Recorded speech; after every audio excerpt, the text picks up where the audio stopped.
Buonasera a tutti, noi ci siamo riservati l'argomento più impegnativo del festival, il calcio. È uno scherzo, è la cosa sulla quale gli italiani discutono di più e meglio. Siamo l'unico paese al mondo che ha 4 quotidiani. Nessuno ha usato tanto, noi ne abbiamo 4 e qualche volta anche 5, gli altri si chiedono come facciamo.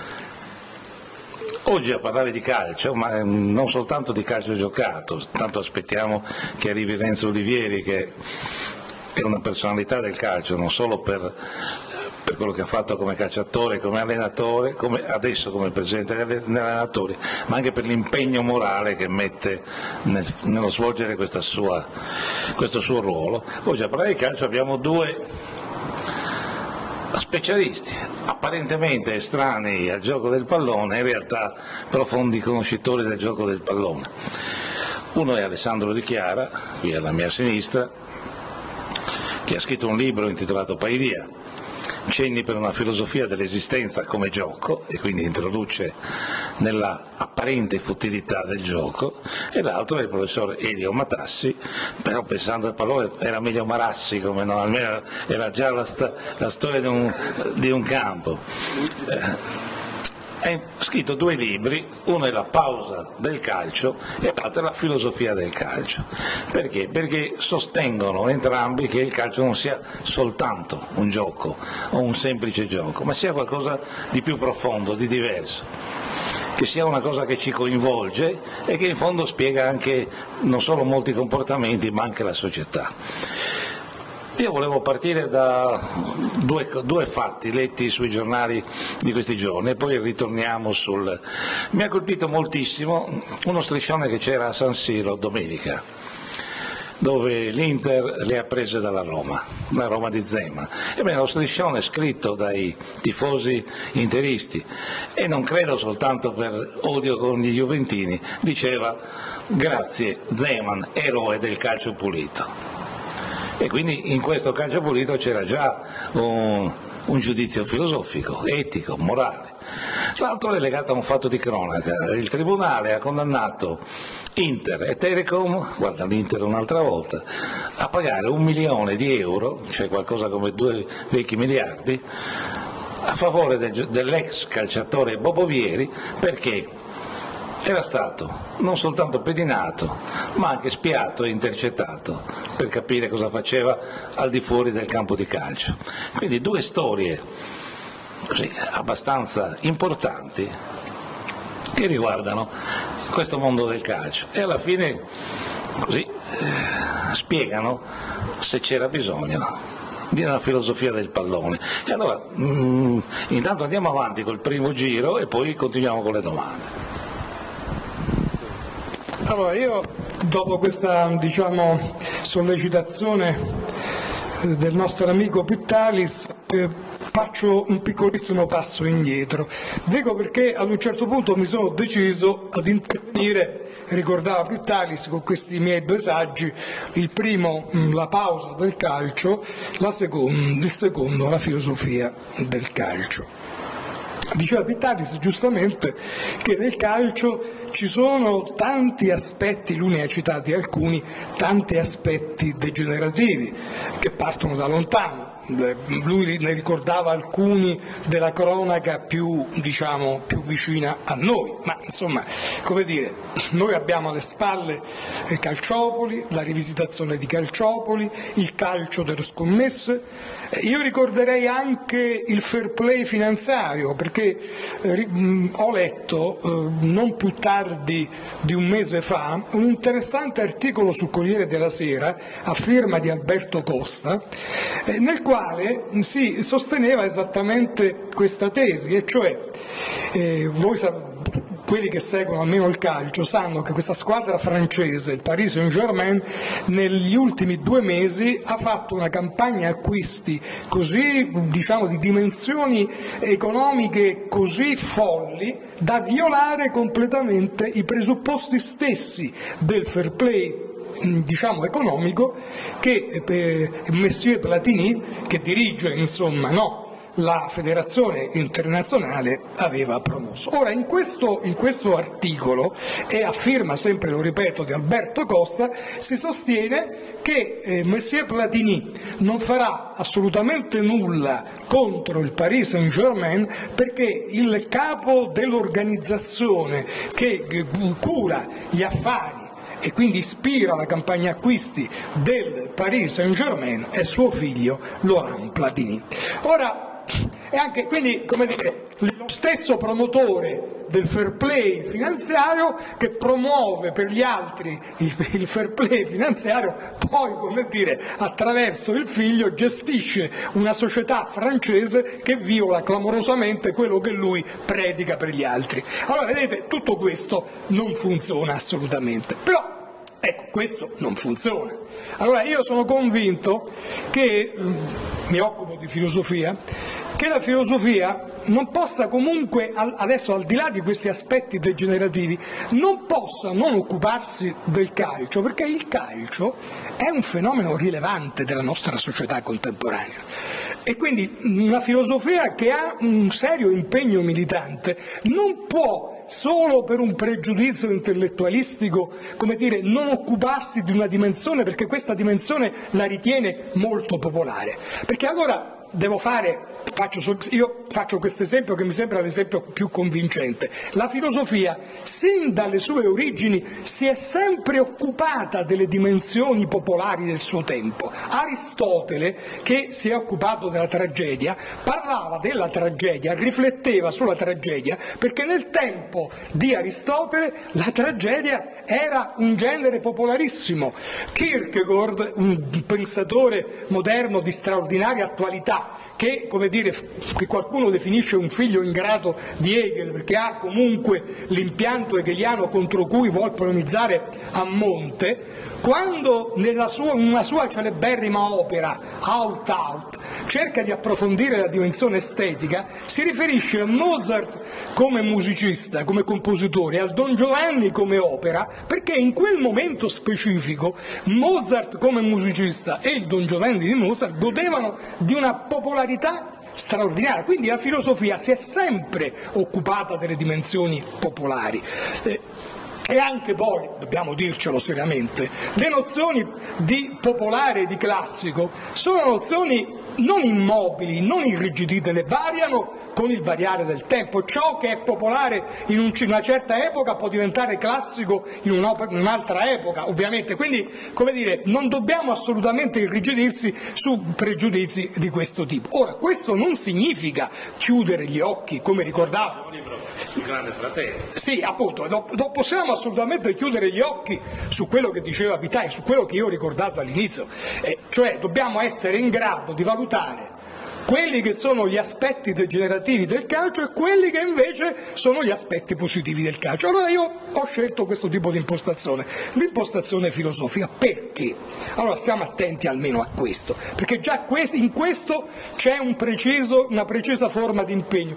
Proprio di recente è uscito da parte di un rilevante, importante economista, Tito Boeri, che è un economista, diciamo, di grande statura, un saggio intervista che si intitola "Parlerò", polemicamente, in maniera provocatoria, "parlerò solo di calcio". Ecco, e come si chiude questa intervista? Si chiude da un lato con questa, come dice, con questa vocazione autoreferenziale. No, io voglio chiudermi esclusivamente dal calcio, come se il calcio potesse essere isolato da tutti gli altri aspetti della società. E come si chiude questa intervista? Con la proposta di un governo tecnico per il calcio che possa rimediare ad alcuni dei problemi che sia Pittalis che io ricordavamo all'inizio. Ecco, secondo me un'impostazione di questo tipo non funziona assolutamente. Ecco perché c'è bisogno invece della filosofia. E del resto, scusate, io faccio sempre questo tipo di osservazione: la filosofia non è che sia poi, come dire, una dimensione che viene gestita da una corporazione che vive completamente separata dal resto della società, ma la filosofia vive anche nel calcio. Io adesso vi cito due formule che sono utilizzate da due grandi allenatori di calcio che sono profondamente filosofiche e che vanno esattamente in una direzione opposta a quella del celebre economista appunto Tito Boeri, che fa questa intervista in cui dichiara: io parlerò solo di calcio. Prendiamo per esempio la formula che un allenatore che da noi è stato solo 2 anni, uno degli allenatori più vincenti nella storia del calcio, che è José Mourinho, che utilizza sempre. Mourinho dice la cosa esattamente opposta a Tito Boeri, dice: chi sa solo di calcio non sa nulla di calcio. Ecco, esattamente la tesi opposta, cioè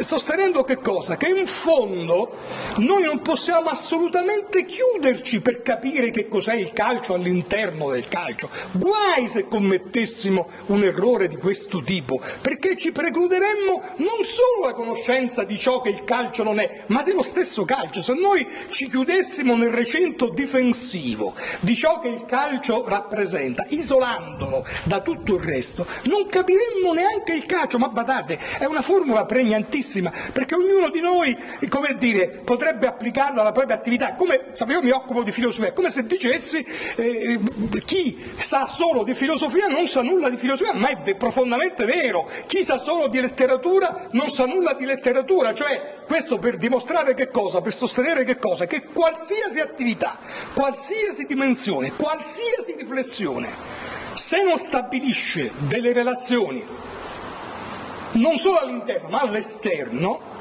non riuscirà mai a penetrare il segreto del proprio interno, perché la verità, gran parte della verità, una parte più pregnante della verità, sta proprio nelle relazioni che riesce a stabilire con il resto e non chiudendosi dentro di sé. Quindi, per carità, tutte quelle provocazioni autoreferenziali, quegli echi autoreferenziali che si sentono nella proposta di Boeri, parlerò solo di calcio, ahimè, insomma, è un po' la proposta di questa corporazione che ormai domina indiscussa nelle società contemporanee, che è quella degli economisti. Io adesso non voglio demonizzare gli economisti, ma certamente che loro credono di avere, la ricetta che può curare qualsiasi male, quello economico, quello del calcio e qualsiasi altro. E come si curano tutti questi difetti? Si curano attraverso, l'economia, come se l'economia fosse, la scienza delle scienze,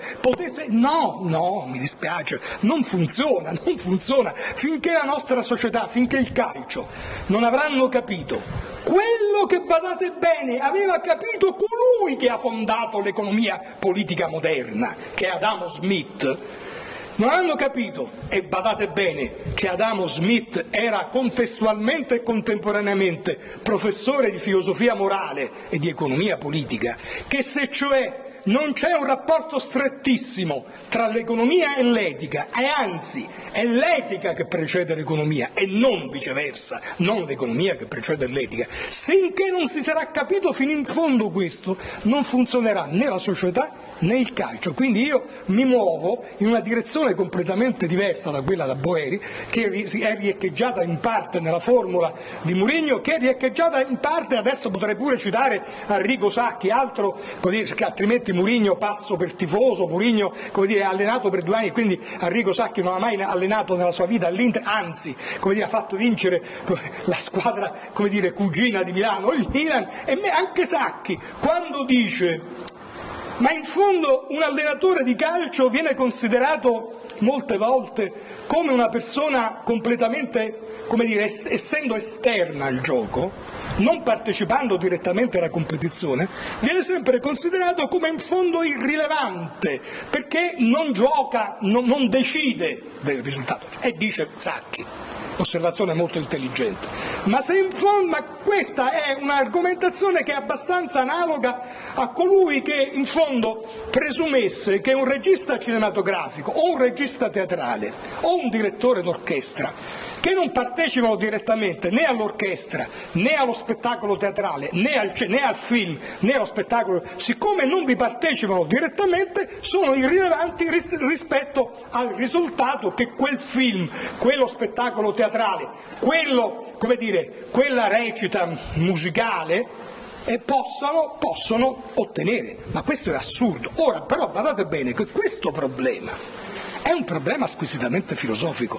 Se l'era posto uno dei più straordinari filosofi di tutti i tempi, ma abbastanza misconosciuto, ma come dire, che molte volte viene rievocato, che è Leibniz. Una totalità, che cos'è una totalità? Una totalità è l'insieme di parti che fra di loro non sono esattamente simili. Funziona meglio se è eterodiretta, se è diretta dall'esterno, o se è autarchica, o se riesce, come dire, a trovare da sola in se stessa la misura della propria riuscita. Questo, e alcuni ritengono che una totalità possa funzionare meglio se è autodiretta, altri sostengono, e questa è anche, come dire, la mia tesi, è se come dire, invece è eterodiretta e quindi si esalta la funzione dell'allenatore. Anzi, direi una cosa ancora di più: oggi, come è già avvenuto da molto tempo nella pallacanestro, l'allenatore di calcio non deve essere necessariamente un atleta, uno che ha giocato al calcio. C'è l'esempio di questo allenatore emergente, il portoghese Villas-Boas, che ha vinto un piccolo triplet con il Porto, che non ha giocato al calcio. E poi ha avuto una disavventura col Chelsea in Inghilterra e quest'anno sta allenando un'altra squadra inglese. Del resto questo era già stato esperito ampiamente nella pallacanestro. Ricordate il grande allenatore della squadra di Milano, che era una persona che aveva come altezza, come dire, grosso modo, era poco più alto di 1,50 m, quindi si capisce che un giocatore di pallacanestro non può, ed è stato uno dei più grandi allenatori di pallacanestro. Cioè ci si avvicina sempre di più all'idea che un allenatore non debba essere necessariamente un ex giocatore. E del resto questo, la storia degli allenatori ce l'ha sempre ampiamente dimostrato, perché i più grandi allenatori di calcio non sono mai stati dei grandi giocatori di calcio. Se sono stati dei giocatori, sono stati dei giocatori che come giocatori erano mediocrissimi e vengono ricordati, e poi al limite, come avviene, come sta sempre più avvenendo nella contemporaneità, addirittura essere una persona che non ha attraversato direttamente la competizione. Ecco, e dicevo, quindi vedete, la filosofia può intervenire a stabilire proprio molto all'interno del calcio, molto di più, perdonate, ovviamente, come dire, difendo in qualche modo di quello che possa fare l'economia. Stiamo attenti, la filosofia e l'etica non possono non avere una precedenza sull'economia. Se crediamo che l'unica ricetta sia quella economica, non salveremo né la nostra società né tantomeno il calcio, che in fondo non è che, come dire, un aspetto della società nel suo complesso. Io credo profondamente in questo e ho scelto di scrivere questi due testi proprio per cercare di portare avanti un discorso di questo tipo. Grazie. Facciamo un intervallo tra primo e secondo tempo, se non riusciamo. Adesso volevo sentire, ecco, trionfo della filosofia. Qui Massimo Donà era molto contento di questo, della filosofia sopra l'economia, che in questi tempi è una cosa un po' difficile. Il prossimo Presidente del Consiglio cerchiamo un filosofo anziché un economista. Ma trionfo della filosofia che dovrebbe spiegare, che spiega anche il calcio. E come diceva Matassi, non è necessario aver giocato a pallone per essere un buon allenatore. Ha citato l'esempio di Dan Peterson per il basket, direi che c'è anche quello del volley italiano che ha vinto con Velasco, che non era un giocatore di volley. Ma passando alla filosofia, invece, il professor De Chiara ha un tema che è un po' diverso, cioè sempre legato al gioco, però dice che l'esistenza può essere vista come un gioco, o girandola alla maniera di Marzullo, l'esistenza come gioco o i giochi aiutano a esistere. Sì, innanzitutto non vorrei deludervi, ma per fare una postilla al nostro coordinatore, io non sono uno specialista di calcio, sono semplicemente, come gran parte degli abitatori della nostra penisola, un appassionato di calcio. E d'altro canto, chi di noi non ha mai tirato un calcio a un pallone? Ora, occupandomi di filosofia, cioè cercando di fare delle domande per anelare, ma senza avere mai risposte, alle cause e ai principi primi del nostro sapere, come abitatori del tempo, ho pensato al gioco del calcio e ho pensato a questo gioco attraverso, se vogliamo utilizzare le lezioni di estetica di Hegel, la tripartizione gnoseologica dell'essere, cioè la prima forma di conoscenza l'estetica, la seconda è la Vorstellung, la rappresentazione religiosa, e la terza, come loro sanno, noesis, noesios, è il pensiero. Ebbene, io queste tripartizioni le trovo dentro l'esperienza della giocosità del calcio. Perché, direte voi, dove si trova, per esempio, il sacro, la dimensione religiosa nel calcio? Beh, il calcio originariamente, non pensiamo a quello che è diventato oggi, che vive attraverso l'ospite più inquietante del Novecento, perché loro sanno che se c'è un ismo che alimenta la nostra quotidianità, questo è il nichilismo, cioè la negazione, neppure la svalutazione di tutti i valori. E questo nichilismo presenza soprattutto nella società dello spettacolo, nel capitale, nel gioco che diventa scopo, che diventa fine e che quindi perde la sua identità giocosa, come quel bambino che gioca con i dadi, cioè quella dimensione originaria del nostro essere nel mondo che, giocando a pallone, i bambini in un campo di calcio anelano. Così non è evidentemente nella rappresentazione di questo calcio nell'ambito professionistico, e quindi è interessante vedere come una dimensione di sacrificio, perché l'atleta anela agonisticamente a raggiungere la vittoria, oggi il sacer, sacrificium sacer, è negato per l'appunto da un anelito non più a una vittoria perché si partecipa al gioco, ma perché si ha in cambio qualche cosa: denaro, successo, spettacolo. Cioè dentro lo sport, ma non solo il calcio, alberga una forma perversa, a mio avviso, di esistenza, l'esistenza delle vanità. Ecco che allora l'esperienza del calcio può offrire al filosofo alcuni cenni per dischiudere alla domanda. Intanto, per quale motivo diversi milioni di abitatori del pianeta Terra si entusiasmano al gioco del calcio? Un gioco che dal punto di vista professionistico è abbastanza ripetitivo, diciamocelo pure. Noi sappiamo ancora prima della fine del campionato quali probabilmente saranno le squadre che vinceranno il campionato di massima serie. E quindi sappiamo che le 6 squadre cosiddette grandi avranno molte probabilità di accedere allo scudetto oppure alla Coppa dei Campioni. Eppure, nonostante il fatto che noi sappiamo il risultato finale, continuiamo a seguire con entheos, con entusiasmo, il rito del calcio.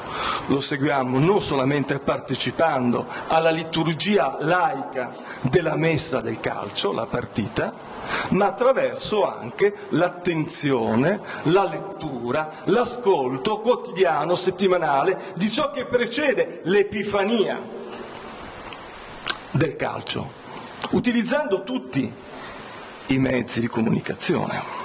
Cioè diventa una forma fondamentale, questo rito, del nostro essere nel mondo. Molte persone non possono più fare a meno del calcio.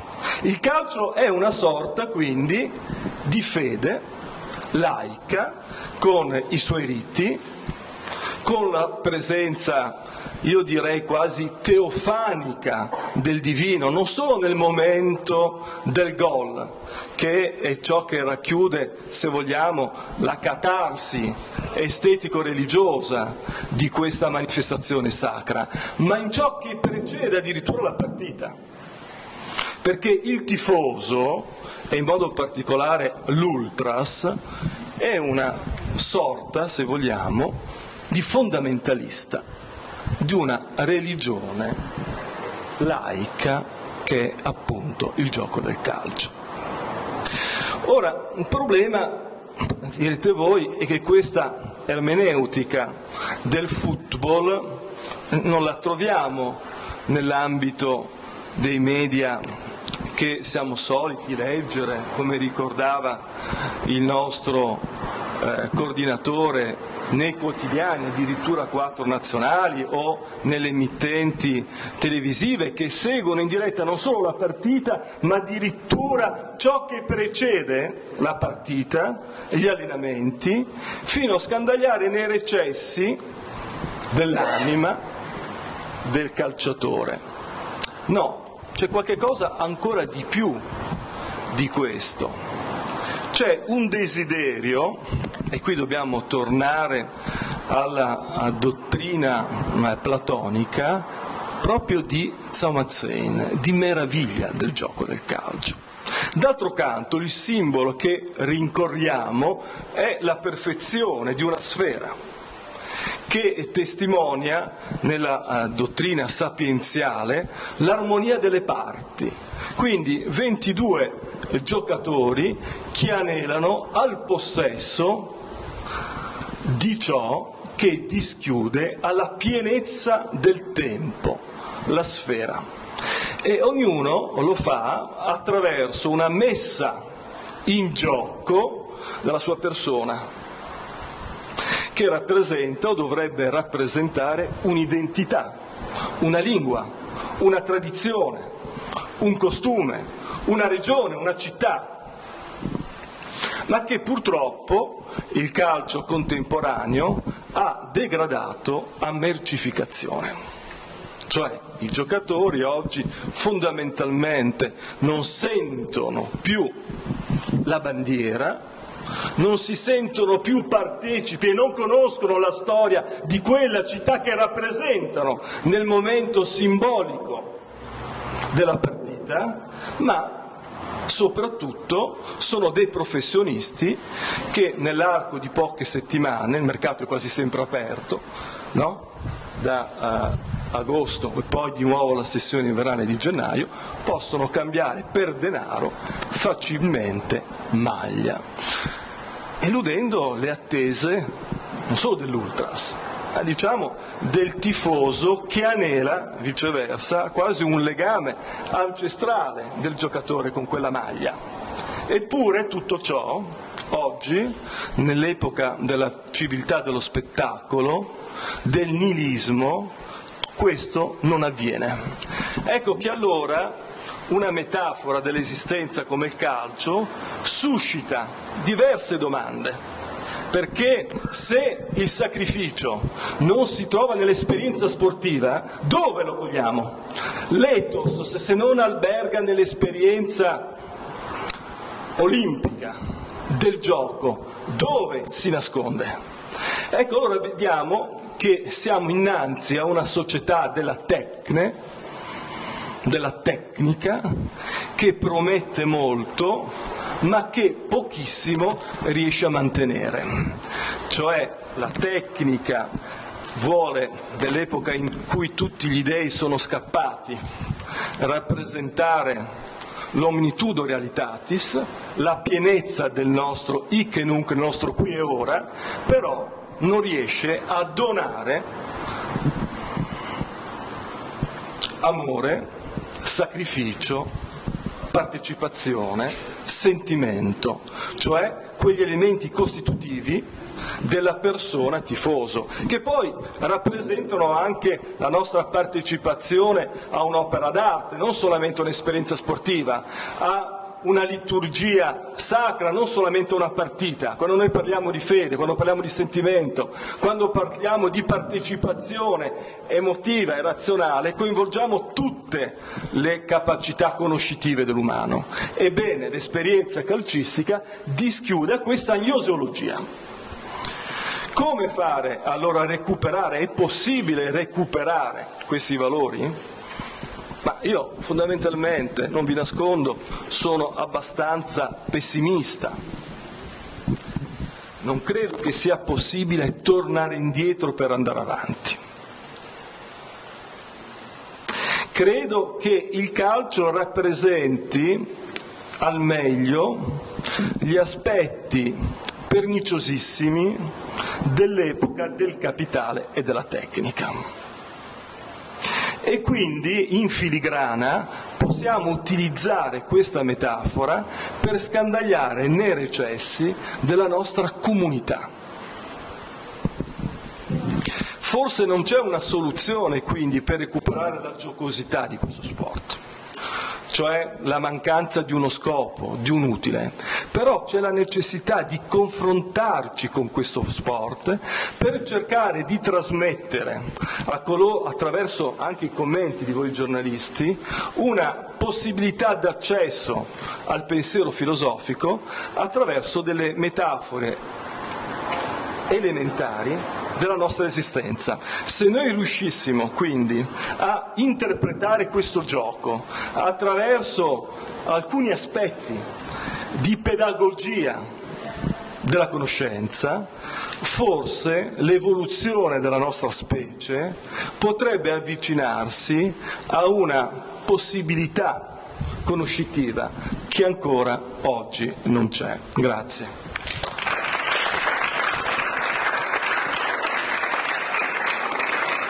Confesso che se mi avessero detto da cronista sportivo che un giorno avrebbero chiamato Sacchi filosofo mi sarei meravigliato moltissimo. Siccome è da tanti anni che seguo il pallone, di filosofo credevo di averne conosciuto uno soltanto, che si chiamava Amalio Scopigno, e che chiamavano il filosofo in panchina, un po' perché aveva la faccia del vecchio romano scolpito del filosofo stoico, quello che si accontentava del giorno per andare avanti, un po' perché aveva così imposto tra le regole del calcio anche un po' di filosofia, che significava poi essenzialmente vivi e lascia vivere, cioè non era oppressivo, non sarebbe mai stato capace di pedinare Gigi Riva, perché era il perno della sua squadra, per sapere cosa faceva la sera. Come cronista ho seguito tanti anni allora il Cagliari di Scopigno e di Gigi Riva, e la filosofia di Scopigno era riassumibile in un episodio come questo. I giocatori erano in ritiro quasi sempre, il che non gli impediva di bere, di fumare o di giocare a carte, anche se era proibito. Una sera in una stanza d'albergo Riva, Albertosi, Boninsegna e altri giocavano a poker, fumando una sigaretta dentro l'altra, ed era proibito. Generalmente gli allenatori si adiravano moltissimo davanti a queste cose. Quella sera Scopigno entrò, non visto, si avvicinò al tavolo che era tutto pieno di fumo. Allora era come quando si andava al cinema, quando si poteva fumare, che si entrava al cinema, era tutto con la nuvola azzurrina. Scopigno si avvicinò al tavolo di questi che fumava, li guarda e fa: scusate, vi dà fastidio se fumo? Era questa la filosofia possibile del calcio di allora. E allora voglio chiedere a Matassi: ma davvero bisogna scomodare Hegel per giustificare un calcio di rigore? Credo che bastasse De Gregori di non aver paura di sbagliare un calcio di rigore. Grazie. Allora, rispondo volentieri alla provocazione di Pittalis, mi rifaccio anche al bell'intervento dell'amico e collega Di Chiara, che ha, posto un problema ancora più fondante, il più fondante di tutti, il problema che direi definito proprio nei suoi termini ontologici e religiosi, cioè il gioco del calcio, che è in primo luogo un gioco che ha poi progressivamente perduto la sua dimensione giocosa per le ragioni che ben argomentava Alessandro, per ciò che oggi domina la nostra società, questo nichilismo super economicistico che gradualmente ha offuscato e spento questa dimensione giocosa. Ora io voglio dire che non solo, diceva Pittalis, bisogna scomodare Hegel, ma insomma facciamo un po', io adesso cito 3 dei più grandi intellettuali del Novecento che si sono occupati del gioco del calcio. Elias Canetti, il grande poeta inglese Auden, e chiamiamo Denis de Rougemont, intellettuale diciamo ginevrino, che ha scritto questo libro che è un po' un testo chiave del l'amore e l'Occidente. Elias Canetti viene in parte incontro, e anche Auden, a quello che diceva appunto Alessandro. C'è questa bellissima osservazione nella primissima parte di Massa e Potere, una delle opere capitali che è anche di difficile definizione, perché è un'opera di letteratura, è un grande saggio di fenomenologia del potere che nasce dal basso, insomma è un'opera di filosofia, insomma, è un'opera, come dire, trasversale, che attraversa tutti questi piani e riesce a fondersi mirabilmente. In questa sezione dedicata appunto al campo di gioco, all'arena, lui fa un'osservazione straordinaria, dice: per come è concepito il campo di gioco, per la posizione che assumono gli spettatori, che, come dire, in fondo, dando le spalle a tutto il resto della città, è come se volessero, come dire, stabilire una sorta di dimensione insulare rispetto allo spazio complessivo della città in cui vivono, sta ad indicarci che cosa? Che nel gioco del calcio, della concentrazione che i giocatori e gli spettatori mettono nel gioco del calcio, c'è questa, come dire, esigenza di rappresentare comunque un enclave spaziale, una sorta di isolamento, un isolamento che non può non rappresentare già una prima forma di redenzione. È una grande osservazione, cioè, come dire, è come se nella partita di calcio, per come viene impostata, già ci sia proprio da parte e dei giocatori e degli spettatori la rappresentazione di una dimensione dello spazio che comunque è uno spazio totalmente autonomo e libero. Veniamo ad Auden, anche Auden viene incontro a questo carattere molto fondante della tua dichiarazione iniziale di intenti e quello che esponi nel tuo libro, che non a caso parte dalla filosofia dell'esistenza, per risalire proprio alla dimensione giocosa. Auden che fa una straordinaria riflessione sui cosiddetti giochi competitivi innocenti, tra i quali c'è il calcio. I giochi competitivi innocenti che cosa ci dimostrano? E anche il calcio, che in fondo, prendiamo una partita di calcio, abbiamo assistito da poco ai campionati europei, nelle partite veramente decisive, una partita di calcio ha una delimitazione temporale estremamente rigorosa, ci sono i 90 minuti, ci sono i supplementari, poi i calci di rigore. L'esito della partita non può non essere risolto entro certi limiti rigorosamente temporali. Ora questo dimostra che cosa? Dimostra che in fondo, anche dal punto di vista del tempo, il calcio stabilisce una relazione di tipo insulare, cioè cerca di autonomizzarsi da che cosa? Dal tempo consueto, da quel tempo irreversibile che va verso la devastazione della morte, quel tempo che è il tempo purtroppo da cui tutti siamo avvinti e rispetto a cui tutto prima o poi finirà.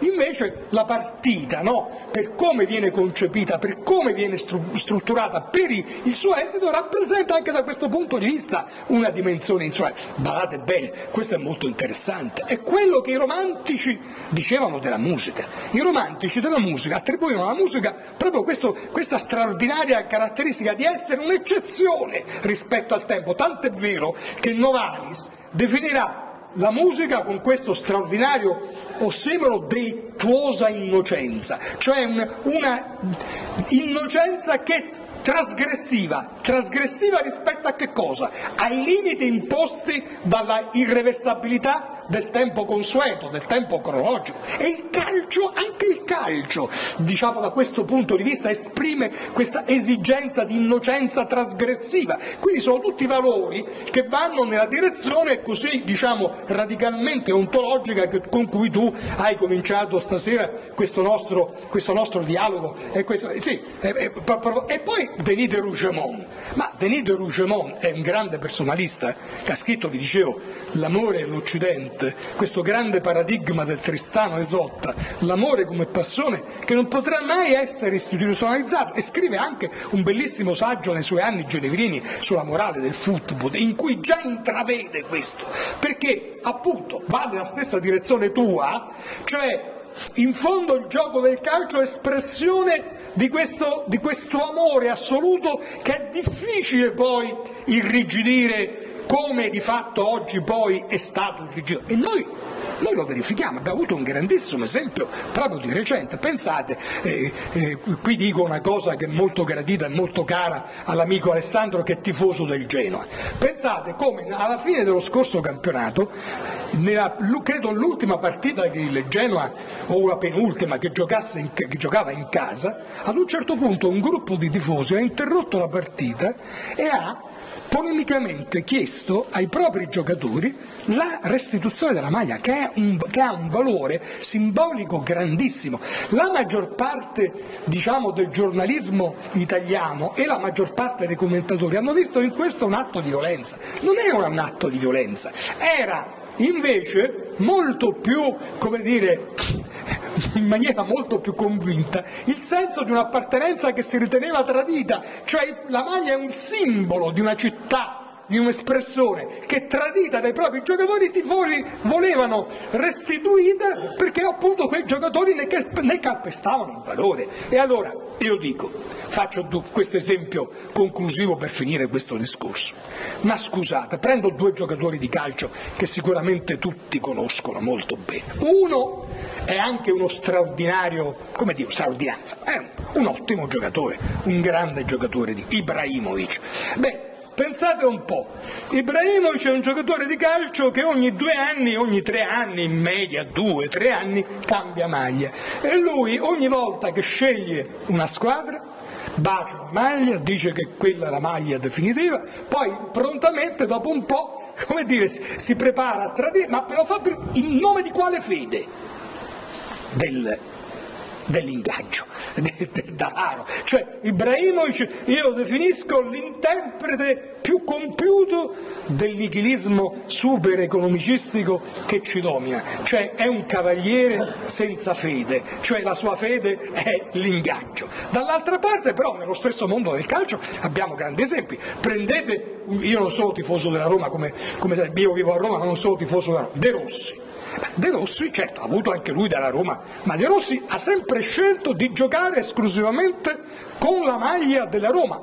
Sembra che nell'ultima campagna acquisti abbia avuto una proposta straordinaria, anche sotto il profilo economico, di andare con questa squadra ricchissima finanziata dallo sceicco Mansour, che è il Manchester City. Si è rifiutato perché ha detto: io sono romano, vivo benissimo a Roma, voglio vincere anche se poco con questa. L'allenatore del City gli aveva detto: ma vattene, non vincerai mai o vincerai poco. No, preferisco vincere poco, ma giocando con la maglia della mia città, della città in cui sono nato, piuttosto che vincere molto da mercenario. E questo è un grande esempio. Ci sono esempi negativi, come di Natale con l'Udinese, insomma ci sono esempi negativi ma anche controesempi positivi, insomma, quindi allora per chi dobbiamo simpatizzare?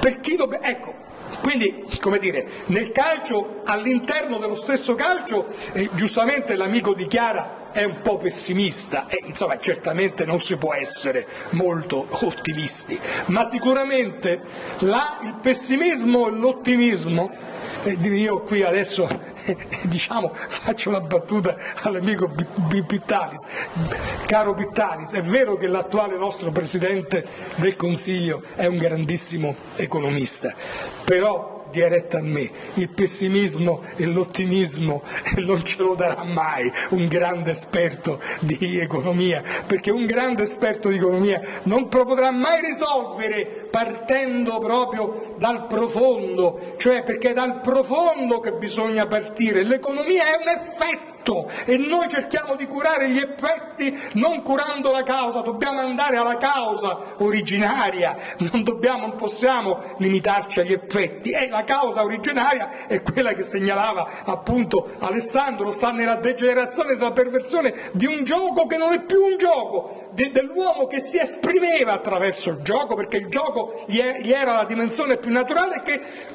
gradualmente si è pervertito proprio in ragione di questo super economicismo, e la vediamo nelle generazioni ibraiche. Quindi io dico, invertiamo la tendenza, torniamo al gioco, ma per tornare al gioco, per invertire la tendenza, dobbiamo prendere le distanze da, come dire, governi tecnici per il calcio. Certo, i governi tecnici possono servire come momento di transizione, ma i momenti di transizione sono momenti, come dire, eccezionali, non possono essere, come dire, governi, come dire, non può l'eccezione diventare la stabilità, non può l'emergenza diventare, come dire, la durata complessiva della nostra vita. Dobbiamo tornare veramente alle fondamenta, per tornare alla fondamenta non possiamo non porci questi problemi, non possiamo non discutere questi esempi in negativo, in positivo, ne avevo fatti due che vengono dal calcio, e quindi con questo dobbiamo misurarci, e rispetto a questo, scusate, la filosofia e l'etica hanno molto da dire, molto più di quanto non abbia da dire l'economia. Io a questo credo moltissimo. Grazie.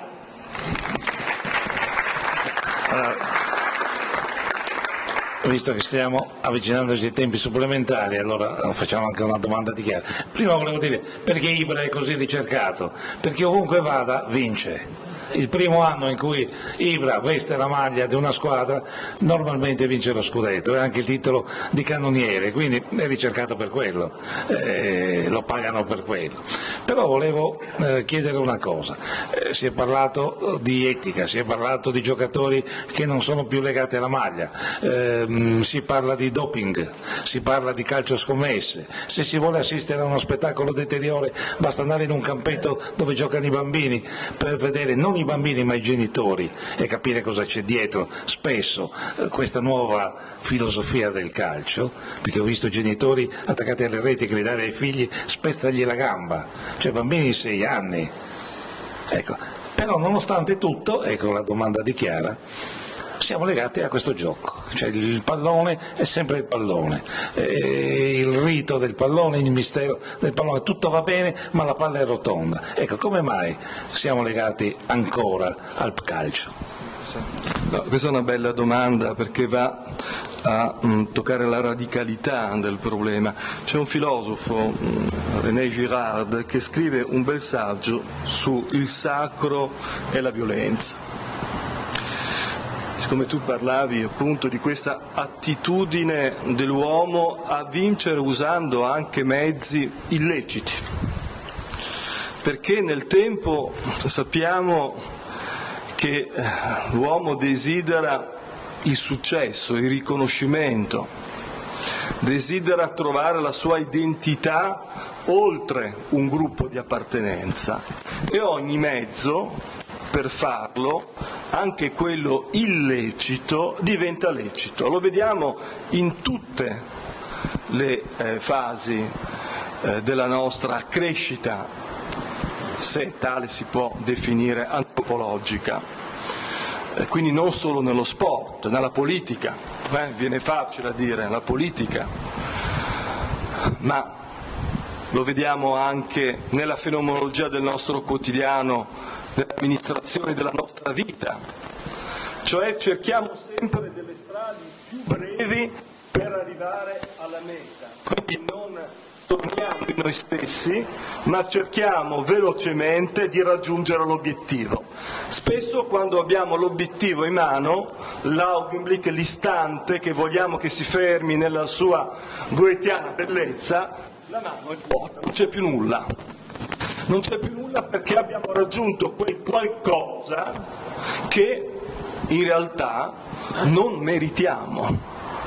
cioè la pienezza dell'istante, che si raggiunge attraverso non solo una retorica dell'educazione, ma attraverso un confronto con la nostra identità per essere in grado di confrontarsi con la differenza. Il calcio è proprio questo originariamente, due squadre diverse che rappresentano tradizioni altre, abbiamo detto lingue, costumi, si incontrano, ma non per affiancarsi. Sentivo parlare ieri il grande filosofo Enzo Vitiello dell'accostamento, dell'abbraccio, del dono, del rispetto. No, qui siamo di fronte in realtà alla libertà di creare la gara, anche se spesso, abbiamo detto, ancor prima della fine della stessa, sappiamo che il risultato è altro da quello che sportivamente desideriamo. Perché? Perché il male, che è il grande problema della filosofia, no? Il mistero iniquo, il mistero iniquitatis, presenzia radicalmente nello sport, come violenza e come negazione dei valori. Quindi non c'è ancora una trasvalutazione nietzschiana del valore, noi siamo dentro a una negazione della morale.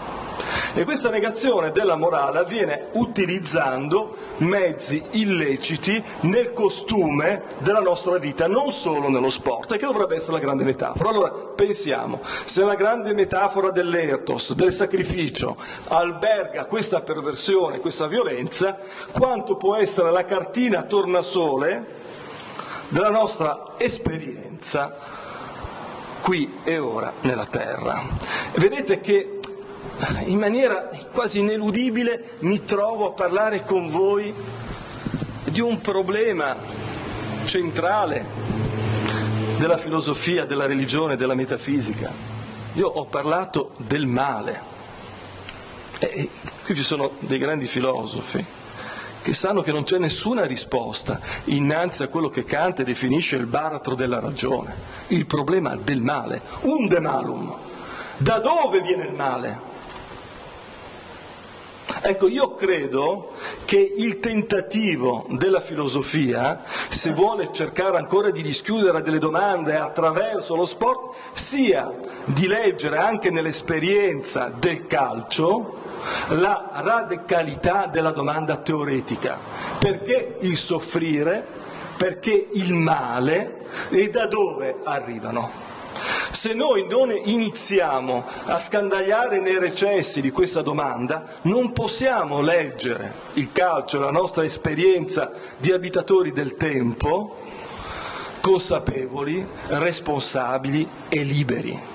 Quindi io non credo che l'uomo sia una pietra che si muove a fianco della natura. Io credo che noi abbiamo attraverso l'iniziativa la libertà di scegliere per il bene o per il male. Certo, non il grande male, non il grande male del bambino focomelico, dell'idiota o del bambino che a 5 mesi muore per un tumore al cervello, non di quel male.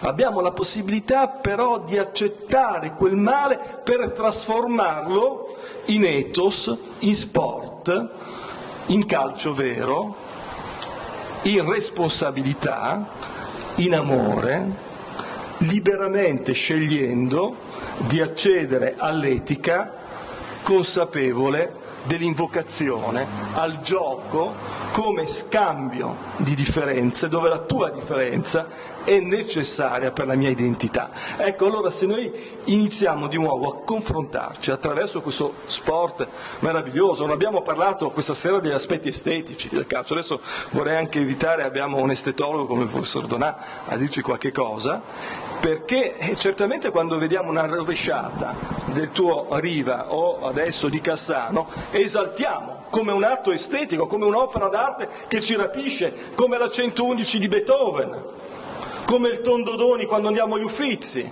perché che cosa ci porta, che cosa ci seduce rispetto a questa manifestazione estetica? Ebbene, una totale forma di meraviglia che dischiuda lo spazio, che trascende una fenomenologia del calcio e che forse ci pone innanzi le domande ultime del nostro pensare. Grazie. Siamo al fischio di chiusura. Allora, d'ora in poi probabilmente guardando una partita di calcio vi porrete qualche problema in più, lo vedrete anche in una maniera diversa. Volevo rispondere brevemente, io sono d'accordo che non va bene un economista Presidente del Consiglio, ma non va bene neanche un filosofo, io preferisco un politico, sarebbe una cosa molto più giusta. E per chiudere, tutta la filosofia, secondo me, non può spiegare Biscardi. Grazie.